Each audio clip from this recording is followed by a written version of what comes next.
আমার ভাতিজিয়ারই বিয়ে হয়েছে ধরেন 4 বছরের মতো হয়েছে। তা বিয়ের পরের থেকেই অশান্তি আছে পারিবারিক। তারা স্বামী স্ত্রী, তার মাটা, জামাই সঙ্গে জামাই, তার মা এবং তার জামাইয়ের বোনটা, এটি সবসময় বোনটা এখান থেকে ফোন করে দিল নিয়া বাড়ি। যখন বোনটা ফোন করিয়া মার ভাইরে কয়, সেখানে মা ভাই অশান্তি শুরু করে। এটা মেন্টাল টর্চার সবসময় চলতে আছে। কোন বিষয়টা নিয়ে এভাবে? এটি তারা পারিবারিক বলতে এটা তো আমাদের মেয়ে জানাইছে একবার পঞ্চায়েতের প্রধানকে জানাইছিল আমার ভাই। আর আমি তো বাড়িতে থাকি না, সবসময় আমি যখন আই তখন তো তারা থাকে না, আমি বাড়িতে থাকি না। আর আমি বাড়ির বাইরে কাজ করি, এই জন্য ওই মা বাবা থেকে সব কিছু খুলি করতে একটু আর পারিবারিক খুব অশান্তি আছিল। এবং বিগত লক্ষ্মী পূজার পরের দিন আমাদের বাড়িতে গেছে, শ্রীনগরে আসছিল। আর শ্রীনগরে প্রায় 15 দিনের মতন আসছিল। মেয়ের বাড়ি করে না আমাদের শ্রীনগর, শ্রীনগর। মেয়ের নাম শক্তি মজুমদার। বিয়ে দিছে যে কত বছর? এই 4 বছরের মতো হচ্ছে। 4 বছর। জামাই নাম? জামাই হচ্ছে সুব্রত মজুমদার। কোন বিয়ে দিছে? পিপের গিয়া খোলা। জামাই কি করতে? জামাই এনে বাগান টাগান আছে আর। আচ্ছা, মেয়ে কি ছেলে মেয়ে হয়েছে? হ্যাঁ, একটা মেয়ে আছে 1.5 বছরের মতো। বিয়ে দিছে কত বছর চলে? হ্যাঁ, বিয়ে দিছে কত বছর চলে? 4 বছর হয়েছে। 4 বছর। খবরটা আমরা সকালে তারা খবর গেছে না, আমরা ওই তার মেয়ের একটা মাসি আছে তাদের বাড়ির সঙ্গে, ওই তারা গেছে দেখতেও। তারা খুব পাড়া প্রতিবেশী হিসাবে শুনছে যে তারা বাড়িতে এরকম ঘটনা ঘটছে। তারা দেখতে গেছে যে মেয়ের আমার মেয়ের জামাই আর জামাই মা নাকি তাদেরকে দৌড়াইছে। আর আমরা তো আইতে একটু বেরিয়েছি, আমরা তো শ্রীনগর থেকে, আমি এসেছি 7 দিন থেকে।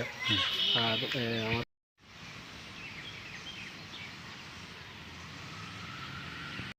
8টার সময় পিয়ারবাড়ি থানাতে একটা খবর আসে যে এই 20 বছরের শক্তি মজুমদার নামে একজন গৃহবধূ আত্মহত্যা করেছে।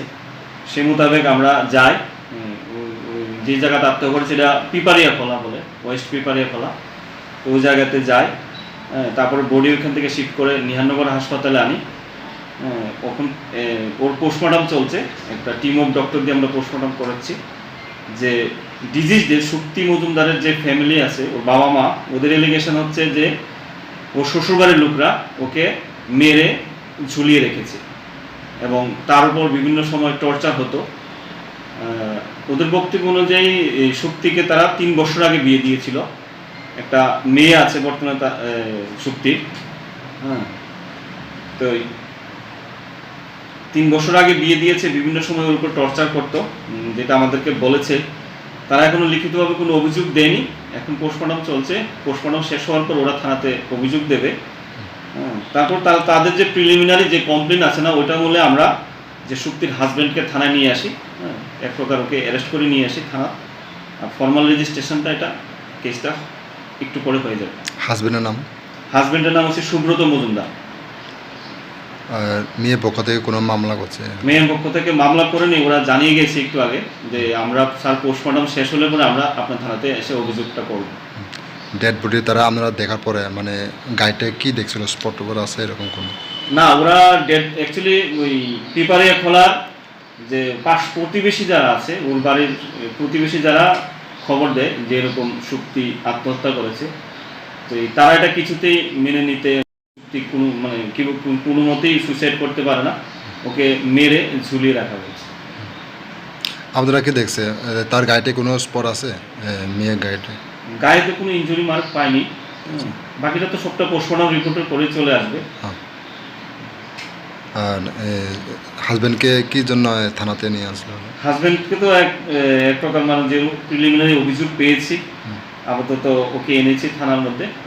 ওকে জিজ্ঞাসাবাদ চলছে আসলে কি ও ইনভলভ আছে কিনা। স্যার, আমি ইন্সপেক্টর খোকন সাহা, ওসি পিয়ারবাড়ি।